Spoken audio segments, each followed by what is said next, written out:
Sorry, I'm hot. There's no lizard trees, by the way. I'm out. All right, we're live. All right. Hang on. Are we live? I don't know. No, we're not live. I would love to do a little master cut of all the intros to all of these because it's always like, oh, hang on. Yeah, now we're live. We are officially live. Are we live now? Yep. Okay. Well, I'll do an official intro. How does that sound? Okay. So, hello, ladies and gentlemen. Welcome to the Eskimo Joe show. This week we are very lucky to be joined by none other than Miss Ella Hooper. Hi. Mwah, mwah. So nice to see your beautiful faces, so well illuminated. Yes, and you too. Whereabouts are you broadcasting from tonight? Well, your roving reporter Ella Hooper here is coming in hot from Violet Town, Victoria, where I have been holed up for a number of months, and the situation is worsening. The situation is worsening because I'm living with my parents. And Violet Town, that's like your childhood home, yeah? Most of your it is. It's actually pretty awesome. Do you want me to just brag? So I'm living in a church. There's my peanut. Oh, the light's not good. But so I live in a 100-year-old church. It's pretty massive. Wow. And it doesn't suck. There's my indoor fire and my bar. It's also a licensed music venue. And I've got recording stuff in here, guitars, there's my piano, and we'll do a full 360. I don't know if you can see it. Yeah, a couple of bathrooms, couple of bedrooms. It's available on Airbnb when I'm not living here. Excellent. Shameless plug. And the Violet Town, the most UFO sightings in Australia. Cab, I saw one the other day. I saw one like. It was actually just you guys in the fluffy pants, though. the reflective strips. Yeah, the reflective strips. Exactly. Yeah. Sorry, you guys. Yeah, dance practice in the reflective strips. But also there was an incredible, turns out it was just space junk burning up in the atmosphere a couple of weeks ago, and everyone started texting each other, because the other cool thing about moving back to Violet Town is like all my actual best friends are here too. So all my girls, I've had the same sort of group of best buddies since kinder, primary, high school. Then we all moved to Melbourne together, and then we all moved back because it's actually really lovely here. And anyway, they all saw it too. So yes, I believe you. UFO capital, get it out there. We want that UFO tourism. Also, I don't know why no one's actually had a band and called it Violet Town, because it's a great name for a band. So it is. Yeah, the church named a song. The church have a song called Steve Kilby told me. He's like, oh, you're Ella, in the way that Steve Kilby talks, like some sort of regal vampire. You are Ella. You hail from Violet Town, yes? And I'm like, yes, yeah, I'm from Violet Town. Ding, ding, ding, little, And he's like, oh, yes, we named a song that. I've never actually been there, but we drove past it so much on our way between Melbourne and Sydney. I just thought, that's a great name for a song. So he never even pulled in off the Hume, but the church have a song named after it. And you're in a church, which is spooky. So I know, it's like I bloody planned it. So everyone talks about in this kind of COVID times the amount of like creativity that's going on. Have you found it like something like a time where you managed to write lots, or has there just been that pressure of like, shit, I should be writing lots of songs in this time? Bit of both. I think there was pressure and just, mourning at the start for the year that we all had planned and all those good fun gigs that we were going to do together, because, for the audience, we were both touring our butts off and hanging out and having a good time. And I just felt like we'd only had maybe 1 or 2 years back in the real swing of taking Killing Heidi back on the road and starting that machine up again. And, it was going so well, like much better than any of us expected it to. And so that sort of screeching to a halt was tough at first, just to make such a switch. And I definitely had my down weeks and my this sucks kind of weeks. But yeah, after that, I maybe had about a month, and that was months ago. Since then, I've been super creative, not conceding defeat, not going to waste this year, and have pretty much written an album. So album's completely written, ready to go. Sweet. Right. Yeah, well, last time we saw you was with Killing Heidi, and I think we're all playing with Jimmy Barnes. And I think, yeah. And then we got on stage to sing Mary what's it called? Sorry, Good Times. Good Times. And I didn't actually know the lyrics, so All the time. Mary, Yeah. you know, Mary. My favorite Jimmy Barnes song, Mary. that's the one.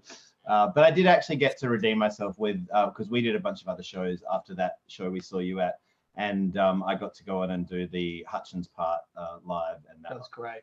and I got to have my arm around Jimmy and do the like Wow. Good That was a Times. moment. Yeah. So I feel like I didn't even know that was part of my bucket list, but it's ticked now. Things just add themselves to your bucket list, don't they? Especially in rock and roll. Like, but no, you've got the voice, Cav. You can totally hold it, like, and screech that. Shut So good. No, that was a great fun, and I believe that was the gig with the slightly, you know, we won't talk about it too much on the internet, kind of after party at that pub that was more of a regional nightclub. Was that? I don't even know. I don't think we made it You there. didn't even come. Did you not make it that far? You did. I made it to the after party. Yeah, there you Joel go. is nodding. I want to hear more The about word? it. Yeah, regional nightclub.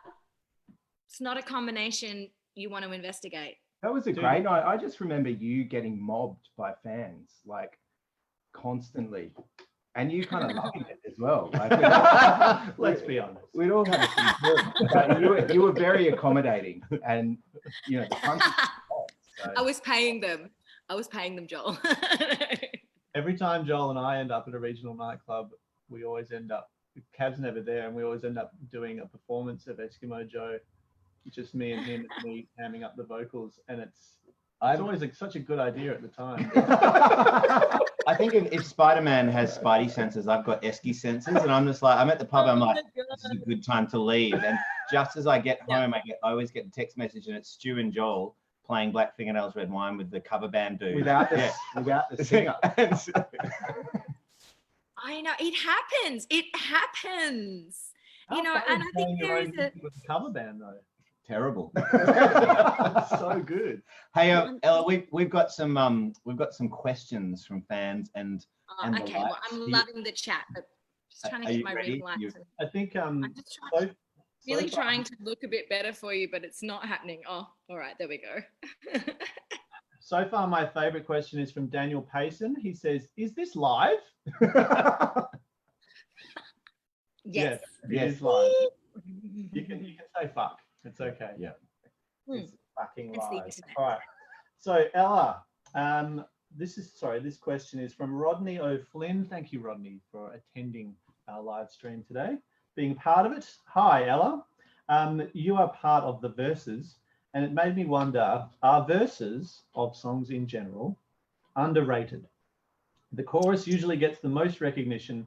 However, in my opinion, the verses are usually the soul and story of a song and can have just as much impact on the song as a whole. Whoa, Can you elaborate on that name? that is a deep question. Is this a planted question? Because that is No, my this is on kind the of Facebook question. page. It's on the Facebook. Wow, Rodney, are you single? Because that is a beautiful question, and that is exactly the point of the name, the verses. I named the band the Verses because yes, I think verses are underrated, and that is where the storytelling happens. And for me, growing up in Killing Heidi, very much a chorus band, very much a yada yada yada yada chorus band, and so I really hungered to counterbalance that by really investing in verses and trying to get some something a little more meaty on the bones of the song, and that usually does live in the verse. So you've totally hit the nail on the head. I mean, I wouldn't say they're underrated. It depends on who you are speaking to. Big burly audiences who might have had a few tinnies, they do just want the chorus. They just want to sing along because the chorus is the same each time, and familiarity breeds not contempt, but camaraderie, and it's a warm fuzzy feeling. But things evolve and things reveal themselves in the verses. And you know what is underrated? The bridge. A good bridge, which I believe Eskimo Joe has some pretty tasty bridges, if I do remember correctly. And I actually have always Hearing, so. yeah. You're all really good musicians. You're all really clever. Like, we actually know the scales musicians. So Yeah, you better have good bridges. We don't know this at all. But everyone always talks about Flame Trees as being the ultimate Australian bridge. You know, when that bridge comes in. A high bridge, genius. Like, let's ascend. And there's something that Pat Patterson, this genius songwriting guy, says about the bridge is that you never want, like, there are certain rules, not maybe rules, but tools to the way music is constructed. And you don't build your house on a bridge. You want the bridge to feel sort of fundamentally unstable. So the bridge is where you actually like raise another question or throw another light on the whole thing, or go, but what if, sliding doors moment, what if we didn't break up, or what if we did break up? So I really love the bridge because a lot of crazy shit can go down there.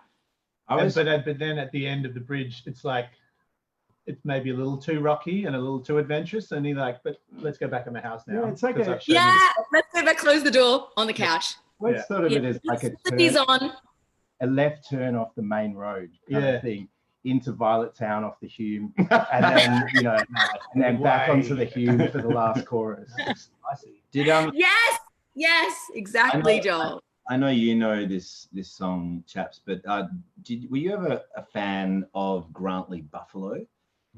He had this the band, that was the name of the band, but it was a guy, Grantley Phillips, who basically wrote the songs. And they had this song called Mockingbirds, which is a beautiful song.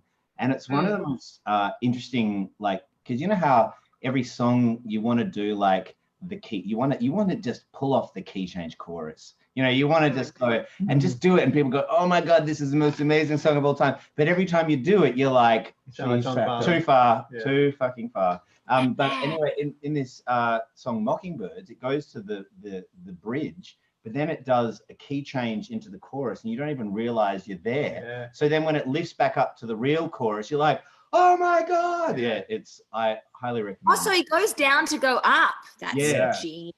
Yes. Yeah. Sing it for me, because I know the song you're talking about. But can you just give me a little taste of it? Because if I took the right lines, these mockingbirds won't let me shine. Yeah. Yeah, beautiful. All right, another question. What have we got? That was a good one. That was a great one.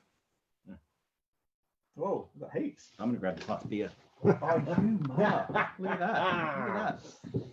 I'm on fumes. Sorry, chaps. All right. Alice Jane Robertson. Thank you, Alice. She writes, how much have you missed live performances? Me? Yeah. Controversial answer, but not as much as I thought I would. Like, I miss them a lot at the start. So I think it's about turning the craving on and off. I because I've been working so hard on this album, I think that's sort of been feeding me in some other way. But yeah, I mean, I've done a few streaming things, and we all know how that's a little interesting. Hasn't quite hit the spot. I remember back in the day, because when you're fully at peak with your band, there's touring season, and then there's writing, recording season, and at the end of both, you're just craving the other. At the end of your touring season, you just can't wait to get in that studio and just start writing some tunes. Whoa! At the end of making a record, it's just like, just get me out on that stage. That's so right. Much. I can't hear them anymore. I want to play them. I've found that once I've stepped on stage, because in luckily enough for us here in Perth and Fremantle, it's been pretty much life as we knew it. Like nothing changed. But no, we still had a bit of lockdown, and then we had slow restrictions that came out. No, you didn't. No, you didn't. Don't you talk to me about lockdown, UW. Don't even try it, Cab. Got the lockdown for like 3 minutes. Yeah, it was rough. We got down to my like best friend. Yeah, we're still in it. We're still in the thing. But I did find that when I actually got to perform again, like yourself, I was actually quite enjoying the adrenaline coming down for the first time in my life. Yes. But then when I stepped on stage, I was like, oh, that's right.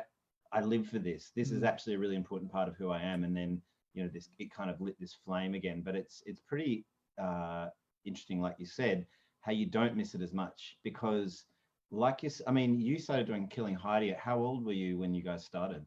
3.5. 13. 13. Whoa. So if you think that you pretty much got on a plane to go do a gig pretty much at least sometime within about a 4 to 6 week period since you were 13, this would be the first time that you just haven't done that. And it must actually feel pretty nice. Yeah, as you said, allowing yourself to calm down and come down a little bit. It's like going from Ashtanga yoga to yin yoga or something, which is really important and something I have, thought throughout different times in my life, I would probably be a more, I don't know, fully realized integrated person if I could have some time away. So, for self-development, I think it's good to know how non-performers live and what other ways there might be to get that energy out. I have started walking like 10K to 15K a day just to get the energy out, which is good because it's making me much, much healthier than 1 hour on stage and then a whole lot of white wine. It's much healthier to walk 10, 15K and then, no wine. But yeah, it's a big change. And I think I'm hoping that I'm nervous when we go back because I haven't been nervous in a long time. You know what I mean? Like just actually nervous, stepping on, having those butterflies. I'm always excited, but not for a while nervous. So I'm kind of hoping it's been that long that I get like actually, oh my God, I'm gonna, I need to go to the bathroom kind of nervous. Yeah, the start of last year, February last year, was it? We did the WASO thing. Was it the year before? Year before, Time I think. flies. Yep. But yeah, we did the West Australian Symphony Orchestra show, and it was a big deal. We'd been prepping for like 2 years. It was beautiful. You guys have been just doing some amazing stuff. That was really beautiful. I follow your socials like a hawk. But like this actually backstage before, like because the first song was an instrumental, purely orchestral piece, and just sort of standing there and like it's hard not to get caught up in the emotion of an orchestra playing in front of you. And it just the gravity of the weight of the situation kind of hit you, and it was like, fuck, I've got nerves. This is great. Amazing. Is it Brian Johnson from AC/DC famously said, my sphincter was going like a rabbit's nose. Yeah.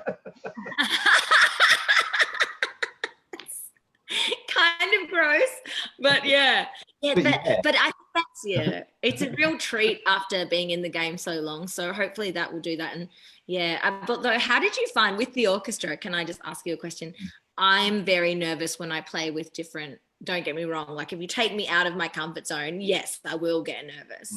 And orchestras, I played with one not too long ago, and I found the push-pull really hard. Did you guys have any timing issues? Like It kind of like felt like we were playing in a bowl of soup, kind of thing. Yeah. We're so used to playing rock music or pop music, which is so just on. And on the one.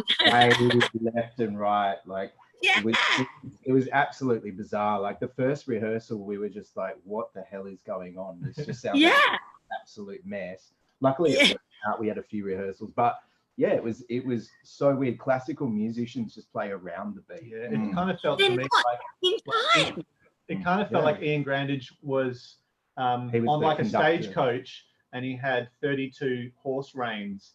And all these horses are running at different sort of pulling, and he's just kind of like, whoa, no, hang on, trying to keep all the horses running at speed. But we learned a lot. I mean, like everything when you do these new things, we learned so much about music and how an orchestra works and how a conductor works, and just really basic things like in rock and roll, like Joel said, we're used to the bass and the drums driving, whereas in the orchestra, the cellos and the basses kind of sit just behind, and who knows what the percussionist is doing, and so we had to like really learn how to on the beat. we had to learn how to communicate that so we could actually find something to stick to. But when we played at the Sydney Opera House, they've actually got cameras, so when you're on stage, you can there's a camera on the conductor. Because if you're facing forward and the conductor's keeping time the whole time, there's actually a camera on the conductor.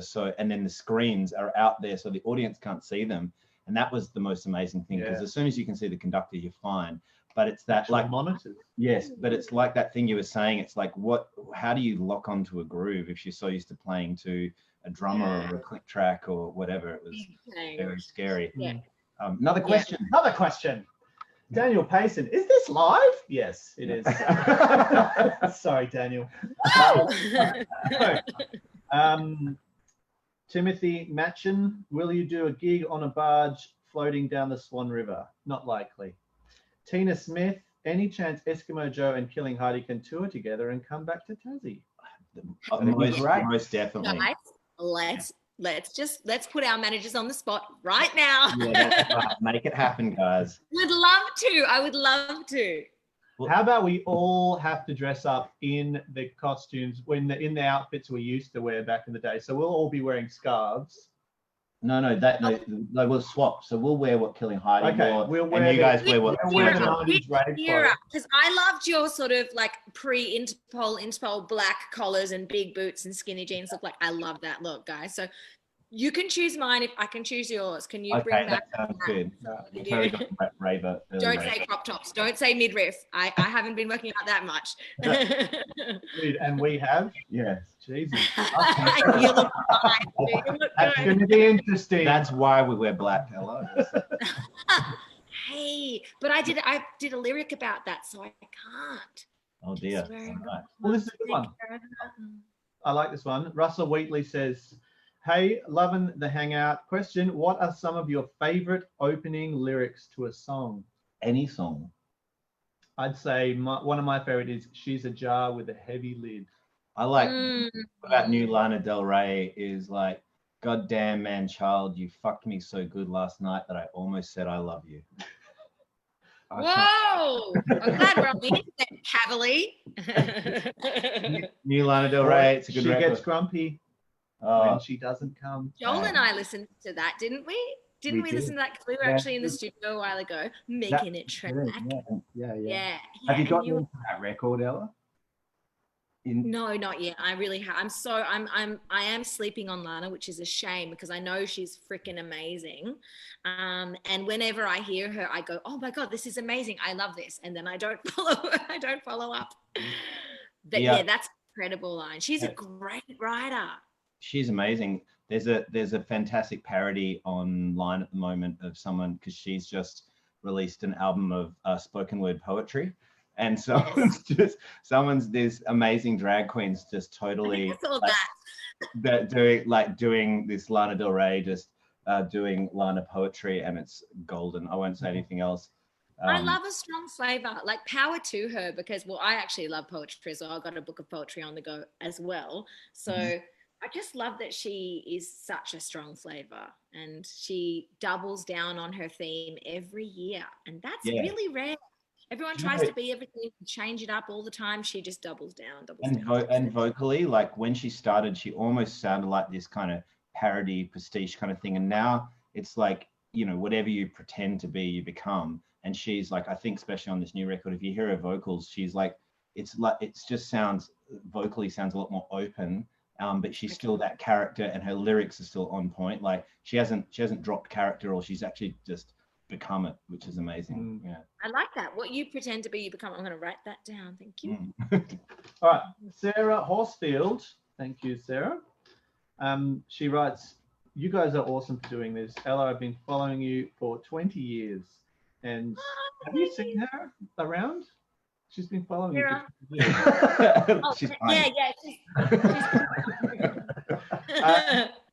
She's obviously very good at her job and cannot count how many times I've seen you live. I'd love to know your inspirations, your favorite bands and songs. Whoa, that's a lot.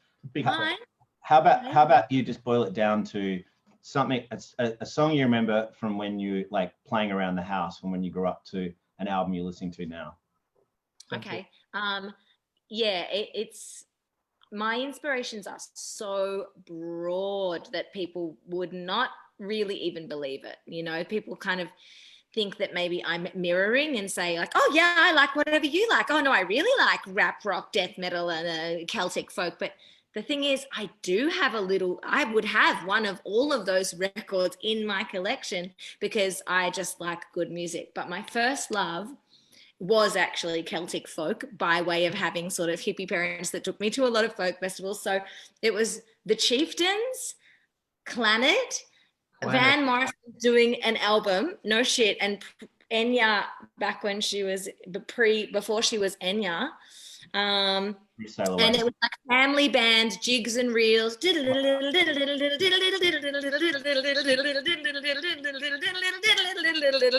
We had violins, mandolins, banjos around the house. My grandfather passed Jesse and I down a fiddle each, and Jesse actually learned. He was really quite good at violin, fiddle for a long time, and then he got his first electric guitar, and that got put in the dustbin. But yes, my favorite songs were, and they still, like, if we walk through, you know, that great pub in Adelaide, the great gig, what is it, the name's gone out of my head for a second. The Gov.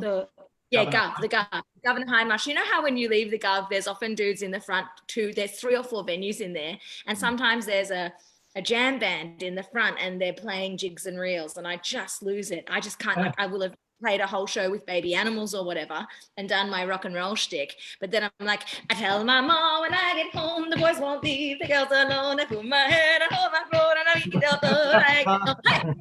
and like, that is the music that just goes straight to my heart. Yeah. But these days, cut to now, it's like, that's a toughie because I jump around a lot, but basically I think I always come home to sort of, well, you mentioned Wilco before, like intelligent, slightly Americana, country-based adult contemporary pop is what I really, is my bread and butter these days. We all end up there eventually. We all end up there. It's just a magnet pulling us in. But I still think there is room in the Australian market for Ella Hoopers to do a jug band album. Don't even joke. This new one is pretty juggy. It is a real, it's a real culture and community though, the folk thing. I've just taken a job the last couple of years Stu's running a folk festival. He's the managing director. The 3-day folk festival, and it is such, like, they're such, like, they're so connected to the community, because, you know, they'll just get together for a dinner party, or they'll go to the pub for a few drinks, and then all of a sudden they're all running out to their cars and they'll come in with their fiddles and mandolins, and before you know it, there's 7 people having a jam session. And they do that for like 7 hours until 3 in the morning. That does sound awesome. That's how we grew up. That's how we grew up, and that's why, like, there's a few musicians specifically, if you've ever heard of the May Trio, you might, having booked a folk festival, the Mays are exceptional. Their parents taught us folk music, so Andy Rigby and that crew. Faye White was another famous folk musician, and my mum used to book the folk night down at the Violet Town pub when it was a thing back in the sort of 80s, 90s. So the reason I started at 13, and I was already onto like depressing rock folk at 13, was because I was into like actually everyone playing music at 3. So I think it just sort of speeds things up. It's a great genre. Yeah, you can still sit around a piano and jam to folk, unlike sad rock and roll. Oh, it is sad rock and roll. Yeah, but absolutely. At the same time, there's only so much riddle diddle you can put up with before you're like, I just want to play chord and sing. That's all I want right now. Yeah. Mate, that's why rock is my job, my day job. Like my day job is the funnest music to play, but sometimes I don't want to put it on at night time. You know, I don't want to put it on a date or when I'm cooking. That's 9 to 5 for me. Yeah. All right, another question. All right, I bought, this is from Bronson Hoy. I bought Reflector when it first popped up. My first CD I bought, though, was the Chili Peppers' Blood Sugar Sex Magic, one of the greatest all-time party records of the 90s. What was your first CD you ever bought? Oh, it's going to sound like we're copying, because I know that was Jesse's. His first CD was Blood Sugar Sex Magic, and we went mental. I know you're not meant to say that, but I don't know what the new equivalent of that is. So I'm sorry, that's not correct. But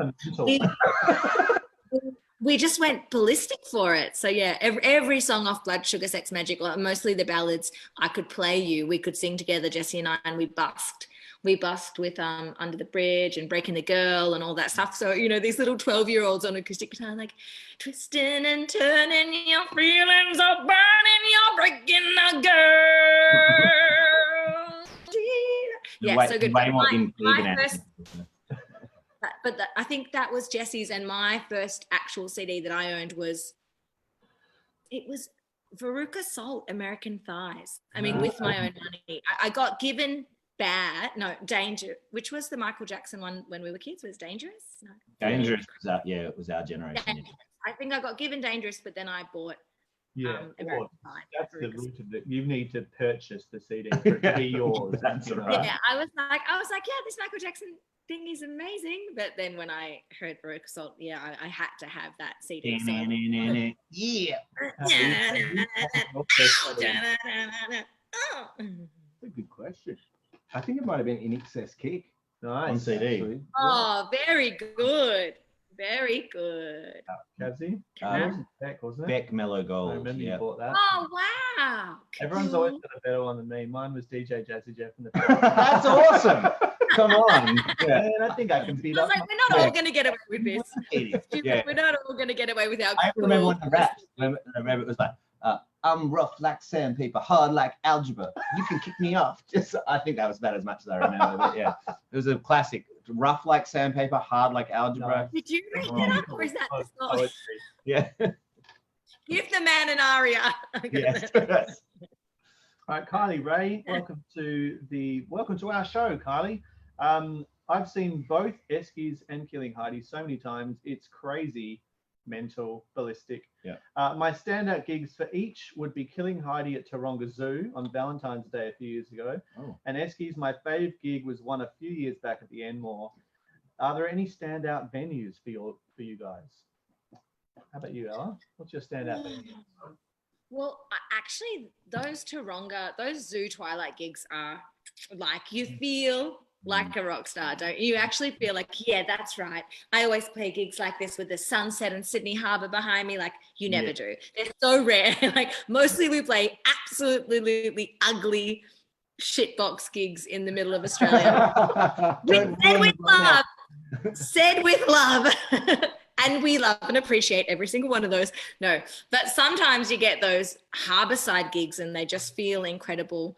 But my favorite venue, I really don't know, because you never know when for me, it doesn't correlate. Like, you can have the best gig ever in one of those shitbox venues. Oh, yeah. I'm just going to say Toowoomba, but I don't mean that Toowoomba. I'm just using you as an example of somewhere that's not like famous for live music. Worst. I'm getting just keep digging, Emma. But you know what I mean? You can have those ones there and you can have bad ones on the harbour. So yeah. Has Killing Heidi ever played the Forum in Melbourne? Have you guys done that one? Yeah, not much. I think only once when we were really little, like first time round, and it was an all ages show. And because I was going to say the Forum, but I realised I really haven't played there much. I've been there as a fan. I've seen some of my favourite gigs ever at the Forum, but not as the performer. I would love to play there again. Man, that's like the auspicious gig. Like every time we play the Forum, it feels like an occasion. Yeah. And the first time we headlined there, that felt like some kind of flag in the sand achievement. Yeah, totally. I think just going there as a support band, we were like, oh my God, this is amazing. You know, first time we got there, we felt like we'd made it. Yeah. But you're absolutely right. Those shows that you don't ever plan on being, it's like those nights out, you're like, oh, I didn't realize it was going to be the best night ever, but look where we ended up. And Toowoomba. Sorry, Toowoomba. Yeah. But I mean, I like, for instance, for some reason we always get asked to play these V8 supercar shows. Yeah. We must have just ended up on a bunch of V8 supercar like compilation albums or something, and so they keep asking us to do them, and they're actually amazing shows. Yeah. I love those gigs. And I do remember one in Adelaide one time when Clipsal 500. we used to play this. We had a song called Pressure on off Black Females Red Wine that we used to play, and we had this bit where it's got this bit and it builds up and builds up. And Adelaide had this this drought, and it hadn't rained in like months or something. Anyway, we were playing this song, and it was the last song of the set. And as we were playing this kind of digga digga digga digga, this you could see the lightning and the storm clouds coming from the distance. Yeah, and then we finished, and the clouds just went, and it started raining.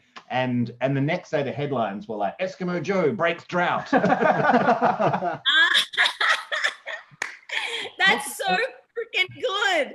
That's so good. God, what did you tell me you had someone filming it or something? Of course you don't. You never do have those. It's all in our memory. It probably never happened. It's completely subjective. I think one of my favorite gigs we ever played was that tiny little cavern in Germany.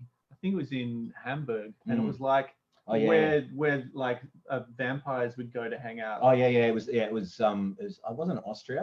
Not where the Beatles played.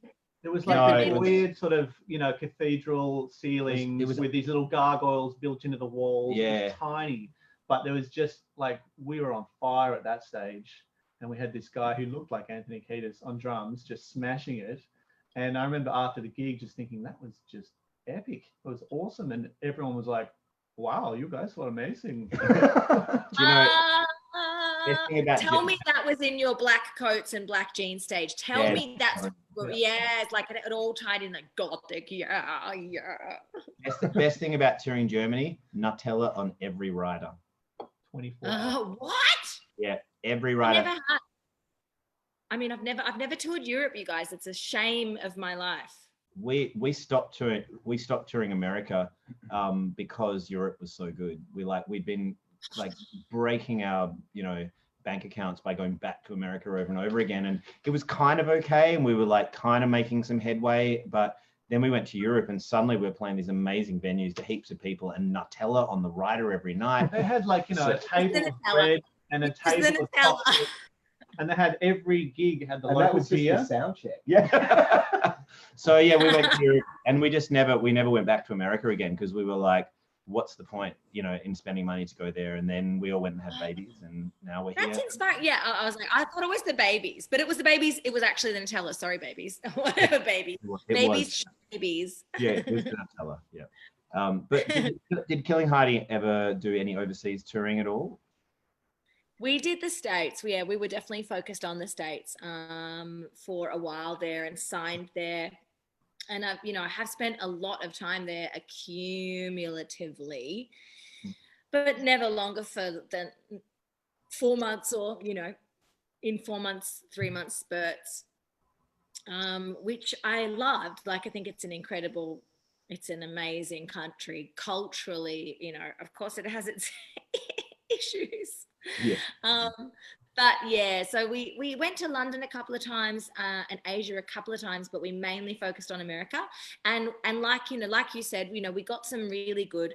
We had some moments where we were like, shit, is this going to break? Like, this is actually going really well on college radio, and K-Rock picked it up and went really hard with it. And there was some station in Portland. We got a lot of traction in Portland, and you got to remember, I had dreadlocks and piercings, and Portland was like Portlandia, kind of, who is this teenage space hippie singing pop songs? And yeah, so it went really well. We were playing with bands like, we were doing pretty big festivals and playing with other pop punk bands like Good Charlotte.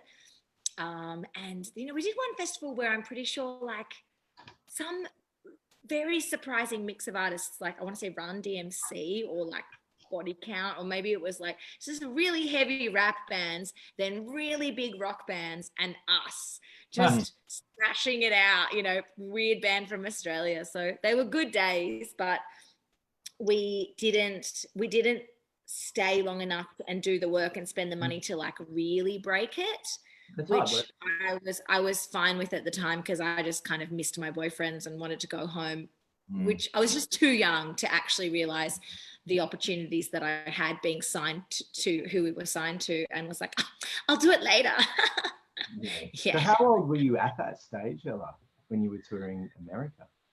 I'd say mainly like 17 to 20. Wow. Yeah, and then I think we went back again, and we went back again post Killing Heidi versus era when I sort of started, pushing my Americana thing a little bit harder. I was like, well, gotta go to the source, go back to the States, and yeah, we never did Europe. It just boils my bunny that we just didn't go to Germany, or like I've got so many friends from there and Australian bands, and I think a band like us could have, would have, should have. This is like, this is the real dressing room conversation for the people out there. They're talking about what could have been. It could have been a contender. I think it's also nuts that Killing Heidi never went to Japan. Like that's nuts.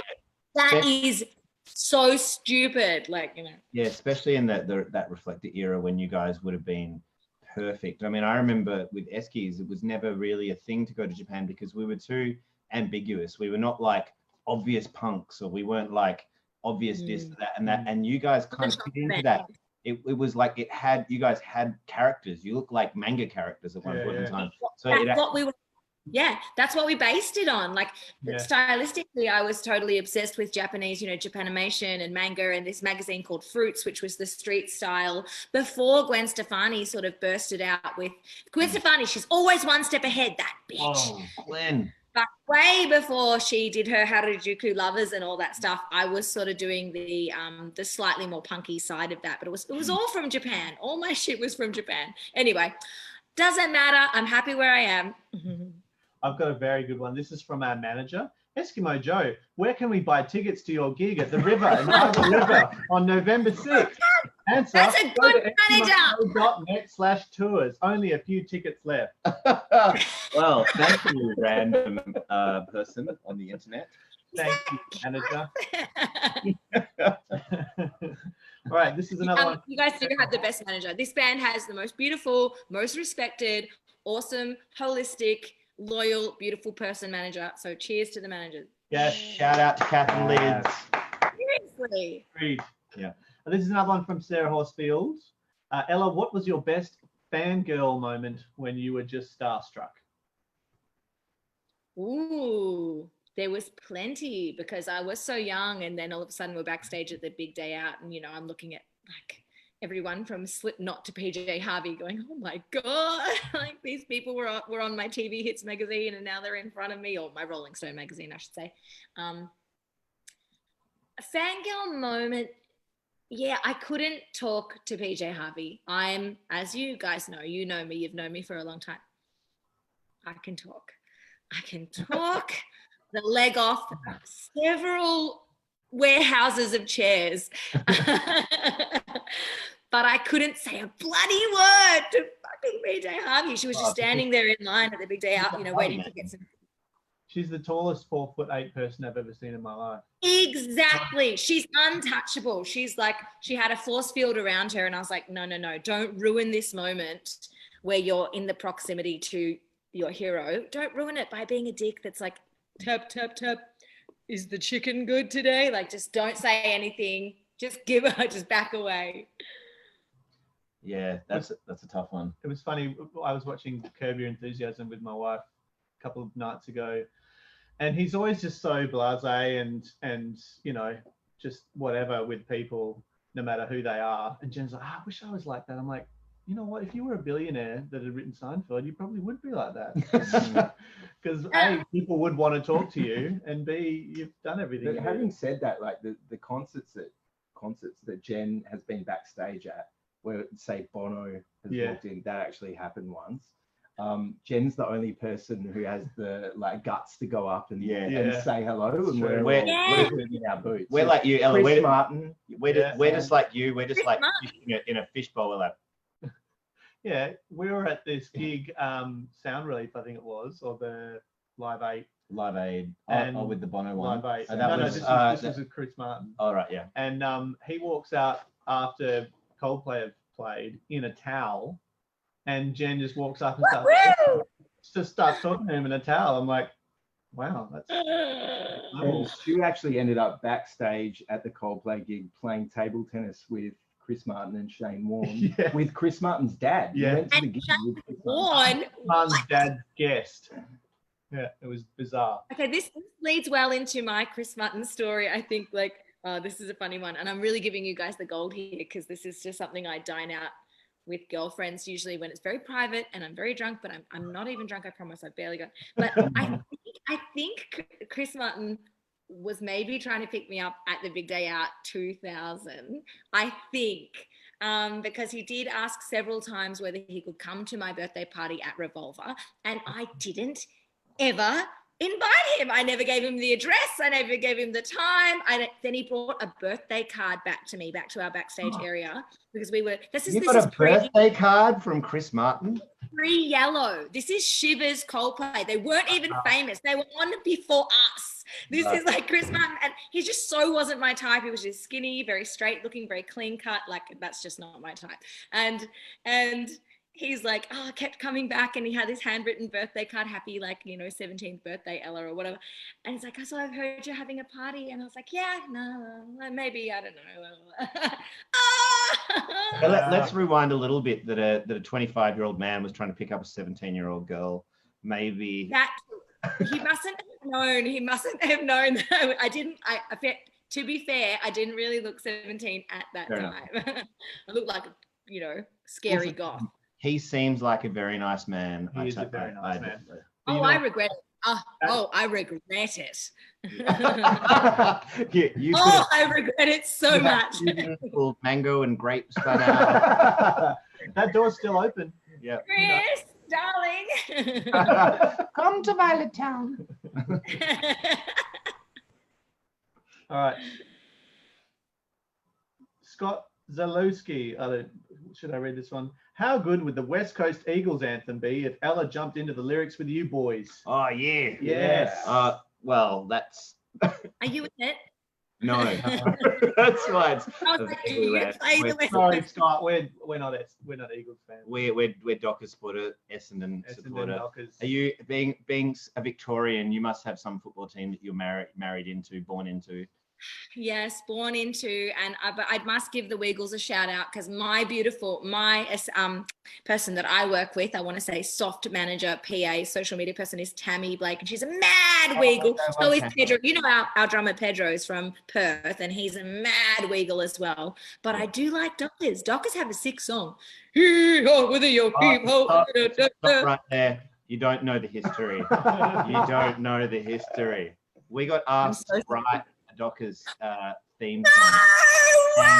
I'm sorry. They decided at the last minute they decided that our song wasn't the song. So and was it Harry Angus who wrote the one they've got? Is that Harry? You know Harry Angus from Cat Empire. He writes everything. He writes all the big he didn't write that. No, it was like old school advertising dude wrote it, I think. Yeah. I'm so sorry, guys. I'm sorry to mention the war. Don't mention the war. Don't mention the war. Like re-electing Trump. Yeah, totally. I'm really down the line. Yeah. Okay. So both Eskimo Joe, sorry, this is from Matt Heinrich. Both Eskimo Joe and Killing Heidi have album covers featuring the band. Others like Inshallah or Reflected tell a story. Your favorite covers, yours or others? Ooh. What's your favorite album cover of your own music? Doesn't have to be Killing Heidi versus solo stuff. What's your favorite bit of art that you produced? Well, I thought Inshallah was lovely, by the way, guys. I thought that was really classy, really cool. And I know on the third Killing Heidi record, which was very boringly self-titled, we went for a slightly faux Middle Eastern font. We didn't go for a cool name like Inshallah. But I was thinking the other day, because I'm working on a new record cover right now, how much I actually hate I don't hate, but do not love many of my album covers. Death by a Thousand Cuts, Too Many Cooks in the Kitchen. I've got very strong ideas about visuals, as you can know from following my career. But yeah, it's a shame because I don't think I have any sick, iconic album covers to my name. I do like your new merch, by the way.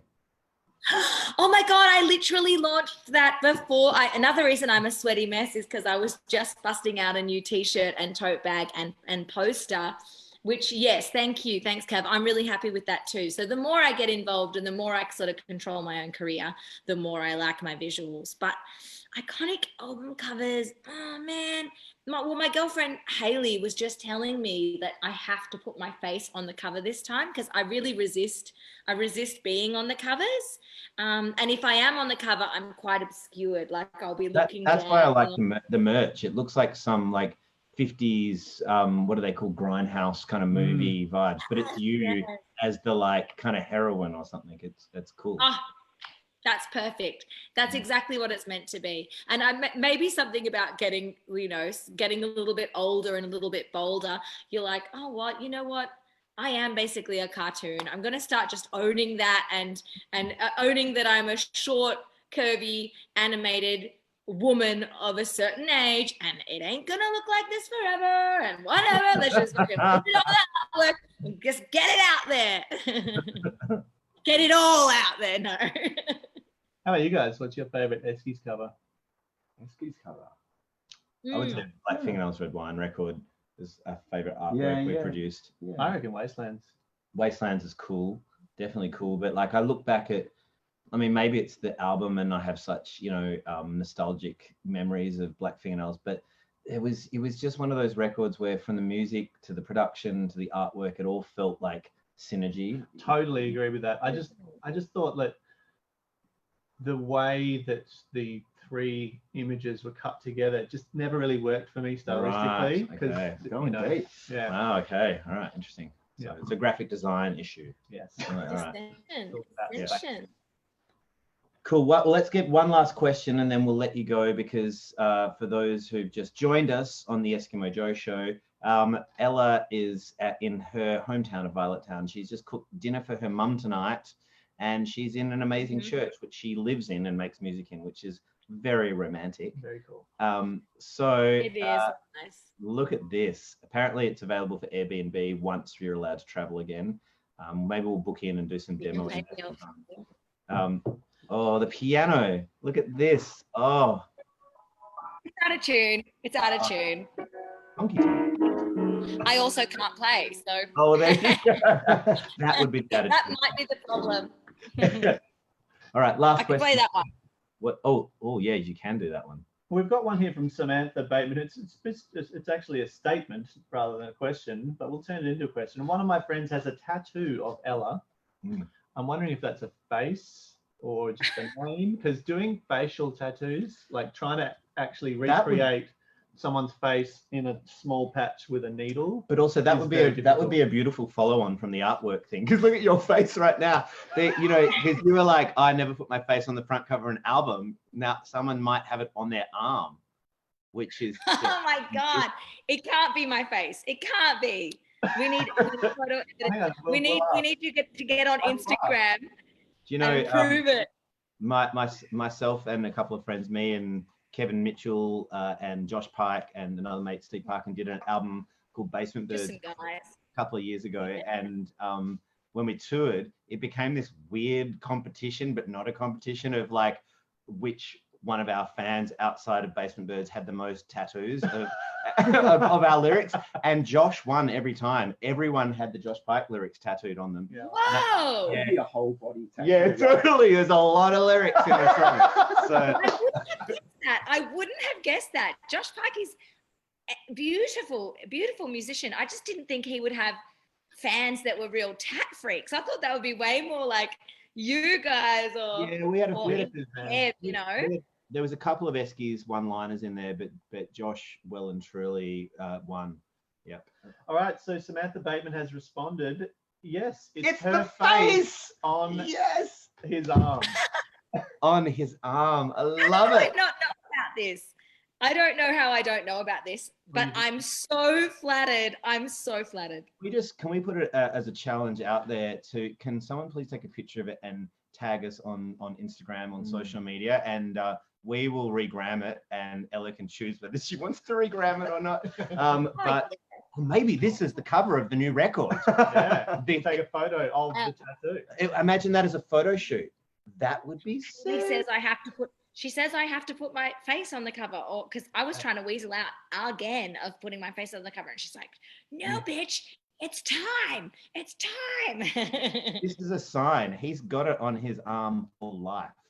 So Okay. you need, this needs to be the front cover of your new record. Let's boy idea that actual image first. Yeah, that's right. Let's just have a look. Well, Ella, that feels like that feels like a perfect place to end, and that's going to be the screenshot when we repost that on That'll be Instagram. Don't you dare. Don't you dare. Can you do us a favor and stay safe and continue to make your record and put it out as soon as possible? And yes, let's do a tour of Tasmania and the rest of Australia together very, very soon once we're allowed to do that. Just speaking on behalf of the band, we're down. We're right. fully down. We're fully down for that. That's a good lineup. Killing Eskimos or Joe, Heidi Joe. I don't know. Joe, I like that. Yeah. Heidi Joe, and we've got to have motor race along as well. Heidi Joe. Heidi Joe. Right. All right. Well, we're going to sign off. Thank you very much, Ella Hooper, for being a legend. Continue to do what you do. Put your face on the front cover of as many albums as you like. We love you. We'll see you again soon. Thanks, guys. So nice to see you. You too. Hey, Cap, Jolly, I love your work. And hey, great new single. We didn't even talk about your shit. Oh, your shit is good. It's great. Mwah. Thank you. Bye-bye. See ya.